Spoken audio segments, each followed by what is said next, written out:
Bonsoir les amis, c'est avec un réel plaisir que je vous retrouve ce matin pour vous parler des histoires de la DB Lottery qui font la grande histoire de la loterie américaine. Bienvenue à cette nouvelle production. Installez-vous confortablement. Voici le menu. Ici, nous allons parler spécialement de l'évolution des visas qui sont toujours accordés. Les dernières lettres sont déjà apparues. Restez jusqu'à la fin de cette production pour essayer de mieux comprendre ce qui vous attend vos CV sur Davis 2024. Et vous qui êtes à la fin de la DV 2023, il y aura des conseils, il y aura des, j'allais dire, il y aura également des warnings parce que le mot en français me fuit un petit peu. Il faudra que vous restez focus, les amis, parce que la situation est vraiment tendue, comme le disent certaines personnes dans l'armée. Et là, il n'y a plus lieu d'avoir une petite erreur parce qu'une seule petite erreur va nous coûter très cher. Voilà donc les amis, si vous êtes prêts, nous allons donc commencer cette vidéo tout de suite. Ce que je voulais absolument vous dire, c'est que les lettres sont arrivées déjà. Tous les Davis 2023 de la Grip Support Company ont eu leur seconde lettre. En attendant de continuer de faire le checking de tout le monde, nous sommes satisfaits pour ce côté parce que nous en avons dit la dernière fois que la DB Loterie est en train de faire sa clôture. Là, nous avons clôturé le mois. Là, nous avons clôturé les DV, j'allais dire les visas bulletins pour l'année 2023. Et maintenant, ce sont les lettres qui sont en train d'apparaître. Je pense que c'est le Cameroun qui a reçu, le Cameroun et le Kenya qui ont reçu les lettres cette dernière semaine. Nous n'allons pas rentrer dans les détails parce que là, c'est vraiment la fin. Nous n'allons plus rentrer dans les détails parce que ce n'est plus nécessaire. Ceux qui n'en ont pas eu, je pense que le tour est joué. Je pense que la baguette est close. Au début du mois prochain également, il y aura 2 ou 3 ambassades également qui vont s'additionner par rapport à leur succès, à leur historique. Je parle beaucoup plus de l'ambassade du Sénégal qui pourra normalement recevoir sa lettre également à la fin au début du mois. Et sachez que pour les devises 2024, c'est le mois d'août, à partir du 8, que nous allons commencer à attendre le visa bulletin. Ce visa bulletin concernant justement le DV 2024. Les amis, c'est très important ce que nous sommes en train de dire et c'est très important ce qui va suivre. Il faudra que vous restiez tout de suite focalisés parce que c'est la transition que nous sommes en train de réaliser ici. Il ne faudra pas confondre ces deux rapports. Donc, les lettres sont les dernières lettres parce que nous avons parlé du dernier visa bulletin. Là, les dernières lettres sont en train d'être envoyées. Après, nous allons continuer avec le support. Nous avons un devis qui va passer le 31.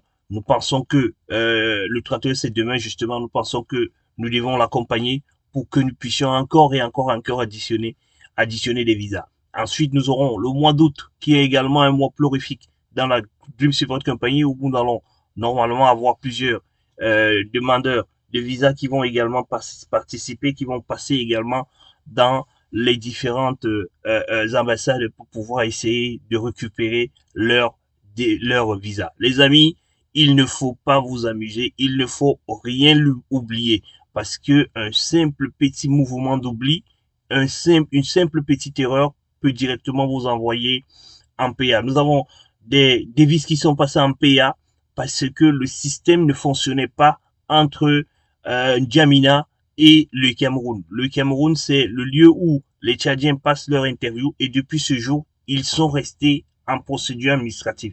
J'espère que le cas sera résolu, j'allais dire, de la bonne manière parce que tous les Tchadiens qui ont passé leur interview le 19 juillet ont été mis en PA au Cameroun parce que il n'y a pas eu une possibilité d'accéder dans la base de données pour pouvoir vérifier, pour pouvoir checker un certain nombre de choses. Ils n'en ont pas voulu courir un risque. Ils ont préféré les mettre en procédure administrative. Mais ce qui nous étonne, c'est que jusqu'aujourd'hui, ils sont toujours en procédure administrative. C'est pour ça que les amis, nous vous le disons encore, il faut éviter qu'il y ait des problèmes. Nous avons encore un ami qui, un sympathisant de la Grief Support Company, qui avait oublié son acte de mariage. Il est passé à son interview, on lui a dit tout allait très bien. Et laissez-moi vous dire qu'au niveau du Tchad également, on a dit à tous les Tchadiens qui ont passé le 19, le problème n'est pas à votre niveau, le problème c'est notre système. Vos documents sont bons, vos documents sont à jour, ne vous inquiétez pas, vous aurez vos visas. Mais n'oubliez pas les amis, Dès que le visa ne vous a pas été remis, le département des States récupère ce visa vers les États-Unis et il y a lieu de refaire encore un envoi à nouveau pour que votre visa vous soit à nouveau estampillé. C'est ça qui vous met en procédure administrative et c'est ça qui rend la procédure beaucoup plus longue. Si vous pouvez rapidement, nous pouvons rapidement regarder ce qui se passe ici avant de revenir sur l'histoire dont je vous racontais en second lieu là. Il faudra que vous sachiez également que il y a un ami, justement, il a oublié son acte de mariage. Tout a été checké. Le consul lui a dit, va récupérer ton acte de mariage, tu le mets à ma disposition et je vais rapidement vous remettre votre visa, ta femme et tes enfants. Il l'a fait, ils l'ont déposé, ils sont encore en procédure administrative. C'est pour vous dire que les amis, il n'est pas question que vous partez et que vous revenez le lendemain en espérant qu'en revenant le lendemain, tout va se faire jouer. Non, il faut sortir de l'ambassade avec votre visa, avec la décision que vous aurez votre visa et revenir récupérer ou alors recevoir votre visa à partir de la compagnie d'envoi des visas. C'est le seul moyen de pouvoir sécuriser parce que il y a des choses qu'il faut que vous sachiez. Il y a des choses que vous devez savoir. Regardons d'abord ce tableau très rapidement. Il y a 44, donc nous pouvons même dire 45 000 visas qui ont été accordés déjà à cette date-ci. Je vous ai déjà montré aussi ici au niveau du chat, ce chart, c'est que vous voyez ici, vous voyez l'évolution des visas accordés par mois. Vous voyez qu'au début, on accorde moins de visas.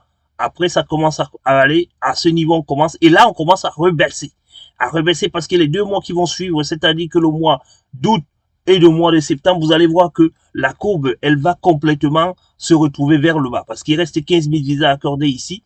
Et là, c'est le cumul. Ça, c'est le cumul des visas accordés. Et en bleu, c'est le cumul des visas accordés. En rouge, c'est le cumul de nombre de visas accordés dans le mois. Donc, sachez que il y a quand même quelques visas de 2022 également qui sont là-dedans. Et c'est la raison pour laquelle on a du rouge un petit peu haut. Et ici, donc, il faut savoir que ça monte. Mais boum, à partir d'ici, ça recommence à descendre. Donc, ça va continuer à descendre jusqu'en fin septembre. Et vous allez voir que là, ça sera la fin. Là, c'était pour vous montrer ce qui est de ce chart. Et ici, nous voulons vous montrer ici que 45 000 visas ont été accordés déjà ici et que il y a toujours les cases en transit. Je vous ai expliqué la dernière fois que le transit, c'est quand le KCC décide d'envoyer votre dossier vers votre ambassade, il vous le met en transit en attendant que votre ambassade reçoive sous ces directives l'espace, la possibilité, la continuation pour donner l'aval à KCC de vous envoyer la seconde lettre. Voilà ce qui se passe ici. Donc, beaucoup vont finir certainement ici. Ils ne vont peut-être pas avoir leur lettre, mais ils vont passer ici. Parce que le 30, on va vous dire, à cause du temps, votre case a été refusé. Voilà, c'est le thème qu'ils utilisent souvent. À cause du temps, votre case a été refusé. Et ici, c'est le nombre de lettres. Mais sachez que ici, tout le monde qui aura des lettres, qui a eu des lettres ici, pourra passer son interview. Mais si nous avons atteint les 55 000 ici, ils feront quoi? Ils vous diront que pour cause de X ou pour cause de Y, il faudra qu'on vous passe en procédure administrative. Pendant ce temps, n'oublions pas que toutes ces personnes-ci, voilà, le nombre de cases ici, le nombre de visas, j'allais dire, 74 035 qui sont traités ici, c'est multiplié par 330 pour voir le nombre d'argent, le nombre de dollars qu'ils ont pu encaisser cette année en attendant la fin, parce qu'ils ne sont pas encore à la fin. En attendant la fin, au jour d'aujourd'hui, voilà le nombre de 330 dollars qu'ils ont déjà encaissé et c'est ça qui va continuer. Que vous ayez passé en procédure administrative ou pas, eux, ils encaissent. Que vous ayez eu votre visa ou pas, eux, ils encaissent. Que vous soyez passé en PA ou pas, eux, ils encaissent. Donc, il faut éviter de rentrer dans l'interview, dans l'ambassade et que vous sortez sans votre visa parce que ici, il y aura une fin très compliquée pour la DV 2023. C'est là le plus dur. Tout s'est bien passé sur la DV 2023, mais la fin est en train de s'annoncer très difficile. Voilà les informations dont je voulais vous donner ici. L'Afrique donc est à 16 000 visas pendant que l'Europe est à 18 000 visas. Voilà les informations, les amis. Pour finir cette vidéo, nous allons parler des PA. Les PA, les nouvelles que nous avons par rapport aux PA, ils ont changé la stratégie. La stratégie de la gestion des PA, c'est les mises à jour et l'absolu. Et apparemment, ils vont essayer de classifier, par ambassade naturellement, de classifier les données, les PA en fonction du temps. C'est-à-dire que le temps que vous avez passé en PA, en fonction également de la catégorie de votre problème. Si c'était plutôt vous êtes en PA pour la DS5535, ils vont vous mettre dans une catégorie. Si vous êtes là parce que vous aviez oublié un document, ils vont vous mettre dans une autre catégorie. Et en fonction des dates, donc, ils vont regarder le nombre de visas restants pour pouvoir vous donner les visas ou pas. Donc, vous devez rester concentré parce que, comme je vous avais dit depuis, la période à laquelle l'observation a commencé, c'était bien le 15 juillet. Et cette période d'observation continue encore jusqu'à présent et elle risque de se tendre jusqu'en fin septembre. Voilà les amis, les informations dont je tenais à vous donner aujourd'hui pour vous permettre de rester focus et de pouvoir continuer à suivre et à follow. Nous allons rentrer si vous le souhaitez bien, mais nous pensons que ce n'est plus nécessaire de rentrer dans le détail des données CAC. Chacun sait déjà le sort dont il lui est réservé. Ceux qui n'ont pas encore eu les lettres et que vous avez l'habitude d'avoir les lettres au début du mois, vous devez continuer à attendre. Ceux qui n'ont pas eu, sachez que vous n'avez pas eu, vous n'en aurez pas certainement, et que la prochaine fois, certainement, l'année prochaine, qu'est-ce que j'en sais, vous pouvez peut-être avoir cette chance, à nouveau cette chance d'être sélectionné. Et cette fois-là, faites-vous accompagner. Bonsoir les amis, bon dimanche les amis, et que, et que Allah vous garde très bien. À nous revoir très bientôt. Bonsoir.